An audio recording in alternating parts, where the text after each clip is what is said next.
Ta parole est une lampe à mes pieds, une lumière sur mon sentier. Psaume 119, verset 105. La méditation.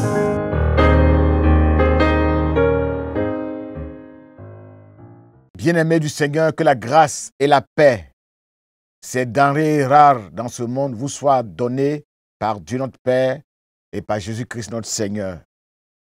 Dieu notre Papa, il sait nous consoler dans les situations les plus diverses. Il nous soutient dans nos difficultés, dans nos afflictions, afin que nous-mêmes, nous soyons capables de consoler et d'affermir à notre tour tous ceux qui sont dans la peine, en partageant avec eux la consolation que Dieu nous a accordée. À compter de ce jour, bien-aimés, Dieu nous donne la grâce de sonder le livre de Job, afin de découvrir ce Dieu plutôt qui donne à ceux qui souffrent accès à sa consolation. Le premier chapitre de Job fera l'objet de notre réflexion en nous appuyant sur les questions 1, 3 et 7. Nous prions avant la lecture et la méditation de ce texte. Prions. Père Céleste, nous te bénissons, nous te rendons grâce pour ta parole. Nous te bénissons parce que tu es le Dieu qui nous apporte la consolation, la paix du cœur, la joie du Saint-Esprit. Tu es avec nous tous les jours et la paix que tu nous donnes surpasse la paix que le monde donne. Tu nous donnes encore l'occasion d'avoir accès à ta consolation ce matin, au cours de cette journée. Au cours de cette année, nous avons vu combien de fois tu nous as consolés dans nos épreuves, dans nos moments de deuil, de souffrance. Nous avons vu ta main nous fortifier, ta main nous relever, ta main nous conduire, nous aider à supporter les difficultés. Bénis cette parole que nous allons méditer dans le livre de Job.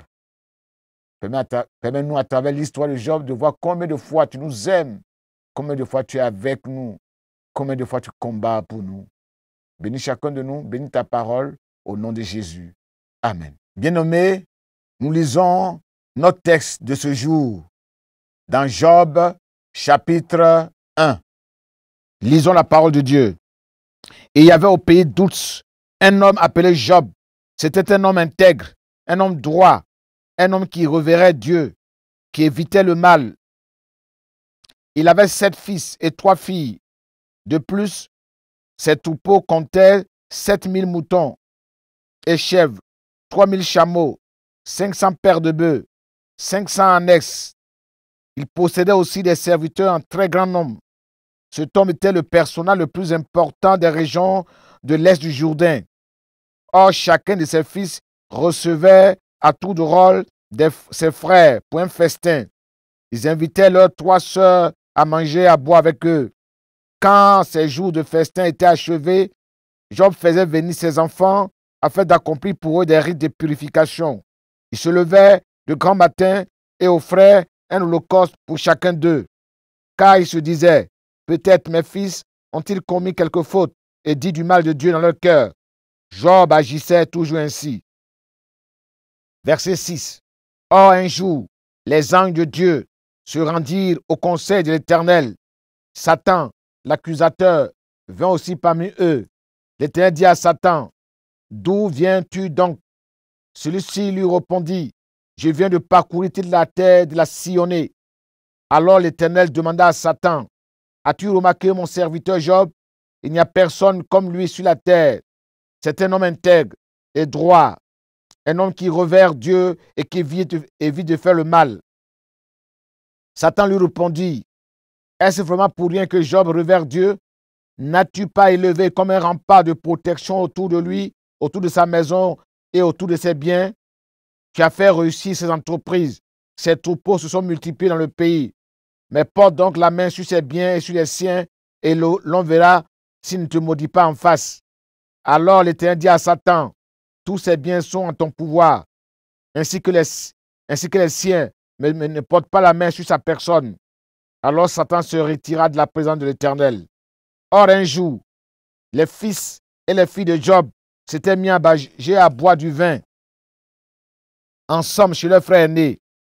C'est alors qu'un messager vint trouver Job et lui annoncer ceci. Les bœufs étaient en train de manger, étaient en train de labourer plutôt, et les ânesses paissaient à leur côté. Quand les Sabéens se sont jetés sur eux et s'en sont emparés, ils ont massacré tes serviteurs. Je suis le seul qui ait pu leur échapper et je viens t'annoncer la nouvelle. Il n'avait pas fini de parler qu'un autre messager arriva et annonça. La foudre est tombée du ciel et elle a foudroyé les brebis et tes serviteurs. Elle a tout consumé. Je suis le seul qui ait pu échapper et je viens t'annoncer la nouvelle. Il parlait encore lorsqu'un autre messager arriva et annonça. 3 bandes de Cadéens se sont jetés sur les chameaux et s'en sont emparés. Ils ont massacré tes serviteurs. Je suis le seul qui ait pu leur échapper et je viens t'annoncer la nouvelle. Verset 18. Il parlait encore lorsqu'un autre messager arriva et annonça. Tes fils et tes filles étaient en train de manger et de boire du vin ensemble chez leur frère aîné. Lorsqu'un vent très violent s'est levé du côté du désert, il s'est rué contre les 4 coins de la maison, qui s'est effondré sur tes enfants. Ils sont tous morts. Je suis le seul qui ait pu m'échapper et je viens t'annoncer la nouvelle. Alors Job se leva, il déchira son manteau, il se rasa la tête, puis se jeta par terre pour se prosterner, et il dit, je suis sorti nu du ventre de ma mère et j'y retourné nu. L'Éternel a donné, l'Éternel a repris. Que l'Éternel soit loué. Au milieu de tous ces malheurs, Job ne commit pas de péché et n'attribua rien d'inconvénient à Dieu. Amen. Question numéro 1. De quoi ou de qui parlent ces versets? De qui parlent ces versets? Ces versets parlent du Dieu que craint et adore Job. Verset 1, verset 5 et verset 20. Du Dieu qui préside les réunions au ciel, verset 6. Du Dieu qui fait des éloges, qui vante les mérites de ses enfants, verset 8. Du Dieu protecteur, qui entoure ses enfants d'un rempart, d'une clôture, verset 10. Le Dieu pourvoyeur de bénédictions, le Dieu qui multiplie les bénédictions de ses enfants, qui est bon et qui est généreux, verset 10. Le Seigneur qui donne et qui reprend, verset 21. Le Dieu qui n'a pas peur des défis du diable, verset 11.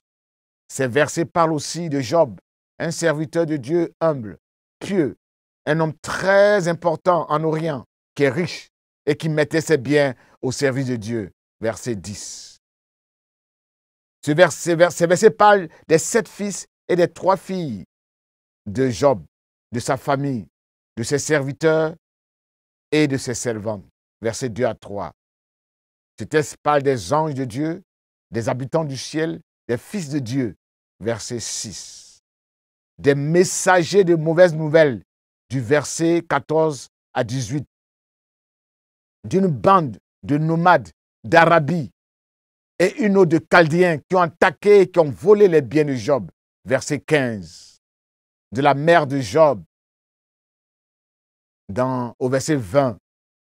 Enfin, ce texte parle de Satan, l'accusateur des frères. Verset 6. De son pouvoir. Verset 12. De ses promenades sur la terre. Verset 6. De quoi parlent ces versets? Ce texte parle des qualités morales et spirituelles de Job. Droiture, intégrité, crainte de Dieu, sagesse. Verset 1. Des richesses et des bénédictions que Dieu lui a données. Moutons, chameaux, bœufs, ânesses. Verset 2. De fêtes, de festins, de repas et de vin. Verset 4 et verset 18. De sacrifices, d'holocauste pour ses enfants. Sa vie de piété, de dévotion, de consécration à Dieu. Ce texte parle aussi du mal, du péché, des malheurs, des épreuves successives qui sont abattues sur Job, de sa famille et de ses biens. La foudre, le vent violent, des bandes de pilleurs, verset 13 au verset 19. Ce texte aussi parle de malédiction au verset 11 et de deuil au verset 20. Question numéro 3. Quels sont les exemples à suivre et à ne pas suivre dans ce texte? Les exemples à suivre. Job est le modèle exemplaire à imiter dans ce texte. Il est droit, Il se conduit honnêtement, avec loyauté, avec franchise, avec rectitude, dans le sens du bien et de la justice. Il est intègre, il a une conduite honorable, cohérente, qui soit en accord avec ses valeurs, avec ses principes moraux. C'est un homme sincère, dont le cœur est dévoué, un cœur entier pour Dieu. Il est fiable, digne de confiance, et il respecte ses engagements. Il est discipliné. Dieu n'avait rien à lui reprocher. Il vénérait Dieu, il respectait Dieu, il évitait le mal, il se détournait du mal. C'est le signe des hommes sages. Les hommes sages se détournent du mal. Le sage craint le mal. Et quand il voit le mal arriver, il fuit. Proverbe 14, verset 16. Job n'est pas un adorateur occasionnel, intermittent, de temps en temps. Il avait de bonnes habitudes spirituelles. Il faisait souvent des sacrifices expiatoires pour les péchés potentiels, soupçonnés, des fautes qu'auraient commises ses enfants. Verset 5. Ses biens étaient au service de son adoration. Les sacrifices complets nécessitaient effectivement des victimes expiatoires. Un animal, un bœuf, une chèvre, un oiseau sans défaut qu'il faut tuer, découper, consumer entièrement par le feu. Job est un chrétien mature, équilibré. Un homme qui est serein, qui a une foi solide, stable, inébranlable, et qui n'abandonne pas Dieu, qui ne vacille pas dès que les tempêtes commencent à souffler dans sa vie, qui ne jette pas sa Bible parce qu'il y a des épreuves, des difficultés, parce qu'il y a la guerre. Les enfants de Job vivent la communion fraternelle. Ils se retrouvent à tour de rôle dans chaque maison pour partager un repas agapé. Leur père est un bon éducateur, un bon père qui les a bien éduqués depuis leur bas âge. Il a su créer l'unité et l'amour fraternel en leur sein. Les serviteurs de Job sont loyaux dans leur service. Ils ne cachent rien à leur patron, à leur maître. Ils lui rapportent fidèlement les faits qu'ils ont vécus, les événements qu'ils ont vécus. Ils viennent informer leur patron. Verset 13, verset 19. Quels sont les exemples bien-aimés à ne pas suivre dans ce texte?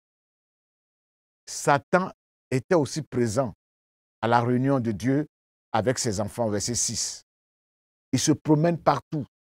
Il se mêle de tout pour semer le chaos, pour semer le désordre, pour semer des divisions, des mésententes, la désolation et la mort, pour accuser les frères, pour les calomnier. Verset 5. Il cherche ainsi, par ses manigances, à dominer le monde, à contrôler le monde, à régenter ce monde. Éphésiens 6. Il rôde depuis longtemps autour de Job comme un lion rugissant. Il cherche la moindre faille pour le dévorer, l'occasion favorable pour le faire tomber, le faire faillir. Il ne se gêne pas.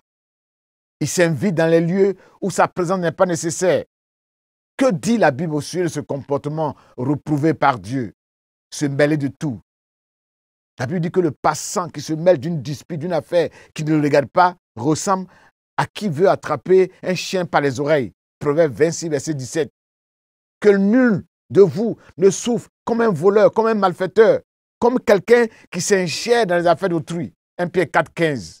1 Timothée 5, 15 dit que les veuves qui sont oisives, qui n'ont pas d'occupation précise, peuvent se laisser aller à une vie indolente et aller de maison en maison, désœuvrées et n'ayant rien à faire. Elles peuvent devenir curieuses, bavardes, intrigantes, se mêlant de tout et répétant inconsidérément des propos déplacés. 1 Timothée 5, verset 13.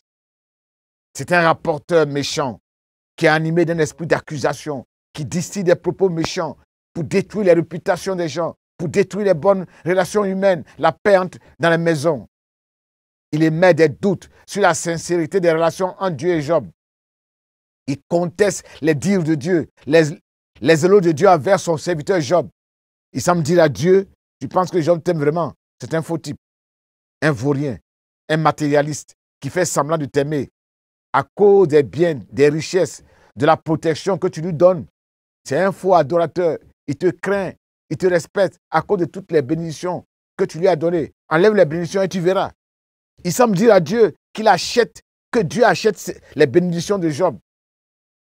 Que Dieu achète l'amour et la crainte de Job par les bénédictions qu'il lui apporte. Il traite Job d'hypocrite, qui n'est pas vraiment ce que Dieu dit de lui, qui n'est pas vraiment ce qu'on voit de lui. En réalité, le diable est jaloux de Job à cause de sa relation privilégiée avec Dieu. Ce dont lui a été privé à cause de sa désobéissance, à cause de sa rébellion. Cette belle harmonie entre Dieu et Job rappelle son échec. Ce même esprit diabolique se retrouve dans le cœur des principaux sacrificateurs du Sanhédrin qui cherchaient à faire mourir Jésus en produisant de faux témoignages, de fausses accusations, de fausses preuves. Matthieu 26, 59, Marc 15, verset 3. Comme Job, les accusateurs de Daniel n'ont trouvé aucune faute à lui reprocher. Mais c'est dans sa façon d'adorer son Dieu qu'ils ont puisé le motif de son accusation. Daniel chapitre 6. Cet esprit a aussi animé Diotrephe, qui tenait des méchants propos contre les apôtres et répandait autour de lui toutes sortes d'accusations mensongères sur le compte des frères. 3 Jean 1, 10. Les calomnies distillées par le diable et ses adeptes ont pu but d'attaquer la réputation, l'honneur des hommes honnêtes comme Joseph, qui a été accusé d'adultère par la femme de Potiphar. Cette bande de nomades venus d'Arabie et cette bande des Cadéens ne sont pas à imiter. Ce sont des barbares, des pilleurs, qui s'approprient, qui s'accaparent par la force des biens d'autrui, des brigands, des voleurs qui exproprient les autres pour s'enrichir de façon malhonnête. Ce sont des détourneurs de biens publics ou privés qui mettent en péril la vie des nations, la vie des entreprises familiales. Bien-aimés, quelles sont les vérités spirituelles contenues dans ce texte? Verset 1. Dieu ne fait exception de personne. Il entre en relation avec tous ceux qui cherchent Dieu d'un cœur sincère comme Job, qui est un Édomite du pays d'Ous. Ce n'est pas un Juif, ce n'est pas un Israélite. Mais Dieu a tissé une alliance, une communion avec lui. On peut être riche, bien-aimé, et on peut continuer à craindre Dieu. On peut le servir avec nos richesses. Verset 5b.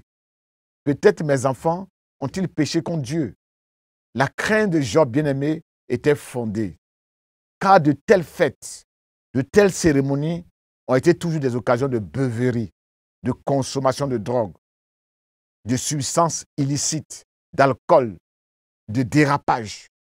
C'est des occasions où les gens se défoulent de façon malsaine, avec des comportements dangereux et permissifs. C'est des occasions où il y a des pièges pour l'âme, où les droits de Dieu sont reniés, où les portes sont ouvertes aux œuvres démoniaques. Verset 7. Au jugement dernier, le diable aura des comptes à rendre à Dieu. Dieu lui posera des questions. D'où viens-tu? Qu'as-tu fait à l'homme dans tes promenades? Et le diable devra répondre. Verset 9 à 11. Quand Dieu trouve des délices dans l'homme, quand Dieu le bénit, cela réveille la haine. Cela réveille la jalousie et la convoitise de Satan, du diable. Le roi Ben-Hadad, le type de Satan, il dit au roi Akab, je veux que tu me donnes ton argent. Je veux que tu me donnes ton or. Je veux que tu me donnes tes femmes. Je veux que tu me donnes tes fils les plus beaux et les plus vigoureux. 1 Roi 20. Versets 8 à 12. On assiste à un débat de haut niveau au ciel entre Dieu et Satan. Le dossier à l'ordre du jour concerne chacun de nous, démontrant ainsi notre importance aux yeux de Dieu, qui cherche toujours à nous défendre. Dieu dit à Satan, d'accord, tu peux toucher tout ce qu'il possède, mais ne touche pas sa personne. Verset 12. Dieu a un grand pouvoir sur Satan. Dieu le contrôle. Dieu limite ses actions. Satan n'avait pas le droit et le pouvoir de tuer Job. Cette vérité nous rassure, bien-aimés. Satan est obligé de demander la permission à Dieu avant d'agir. Au temps des disciples, Satan a réclamé Pierre pour le cribler, mais Jésus a prié pour lui afin que la foi de Pierre ne tombe pas. Afin que, après sa repentance, il puisse être affermi et être édifié pour restaurer, pour soutenir ses bien-aimés, ses frères. Luc 22, 31. Dieu établit des limites à nos épreuves. Les tentations que nous vivons maintenant ne sont pas extraordinaires. D'autres avant nous ont été confrontés aux mêmes problèmes, aux mêmes difficultés que nous. Aucune tentation n'est irréversible. Vous pouvez être sûr que Dieu empêchera que la tentation ne devienne si forte que vous ne puissiez y résister. Car il a promis et il fera ce qu'il a dit. Il vous montrera comment endurer patiemment et finalement échapper à la puissance de la tentation. 1 Corinthiens 10, 13. Ceux qui veulent vivre pieusement, bien-aimés, ceux qui cherchent à plaire à Dieu, seront férocement persécutés par ceux qui haïssent Dieu. 2 Timothée 3, 12. Toute chose, toute épreuve concourt au bien de ceux qui aiment Dieu, ont pour finalité de les élever à un niveau supérieur dans l'adoration, dans la louange, dans l'action de grâce. Le niveau de notre engagement spirituel envers Dieu, de notre maturité spirituelle se mesure à l'aune des épreuves, des sacrifices et des difficultés. Les épreuves de Job ont mis en valeur l'authenticité de sa foi. Ces épreuves ont servi à éprouver sa foi. Les épreuves éprouvent notre foi pour voir si notre foi est forte et pure. Si notre foi est mise à l'épreuve comme l'or brut, débarrassée de ses impuretés par le feu. Quand cette foi, plus précieuse que l'or, est éprouvée par le feu, elle reste forte. Et elle nous permet d'obtenir la louange, la gloire et l'honneur au retour du Seigneur. 1 Pierre 1, verset 7. Verset 16. Verset 19. Un feu est descendu du ciel. Un grand vent a soufflé. Satan imite Dieu, bien-aimé. Alors que Dieu manifeste sa puissance, son autorité, qui apporte la vie, qui apporte la protection à travers le feu, à travers le vent. Le diable, quant à lui, va manifester à travers le feu et le vent sa puissance de destruction, sa puissance de mort, sa puissance de désolation pour détruire, pour faire du mal. Verset 21. Bien-aimé, homme, sois humble. Tu es sorti nu du ventre de ta maman. Tu retourneras nu dans le ventre de la terre d'où tu as été tiré, sans rien pouvoir emporter de ton travail, de tes biens avec toi. Sois humble, bien-aimé. Oui, Seigneur, fais que nous soyons humbles. Fais que nous soyons humbles. Fais en sorte que, comme Job, nous soyons intègres. Nous soyons, notre Dieu, des gens qui craignent ton nom, qui te respectent, qui t'aiment et qui mettent leur bien au service du Dieu vivant. Donne-nous d'éviter le mal comme Job. Donne-nous de nous détourner du mal comme Job. Merci de faire en sorte que nos enfants craignent Dieu, marchent avec Dieu. Donne-nous de leur apprendre à faire ce qui est bien, ce qui est juste, ce qui est droit, ce qui honore ton nom. Donne-nous de ne pas être comme le sacrificateur Élie, qui ne faisait pas des reproches à ses enfants. Seigneur, merci de ce que tu nous entoures de ta grâce, de tes bénédictions. Et le diable est jaloux de nous. Mais nous bénissons ton nom parce que tu es avec nous. Tu nous gardes, tu nous soutiens.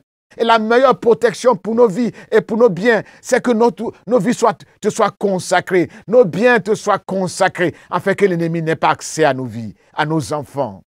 Merci de nous garder dans l'humilité. Parce que nous sommes venus nus, nous repartirons nus. Que les biens ne nous détournent pas de toi. Que la richesse ne nous détourne pas de toi. Au nom de Jésus. Amen. Ta parole est une lampe à mes pieds, une lumière sur mon sentier. Psaume 119, verset 105. La méditation.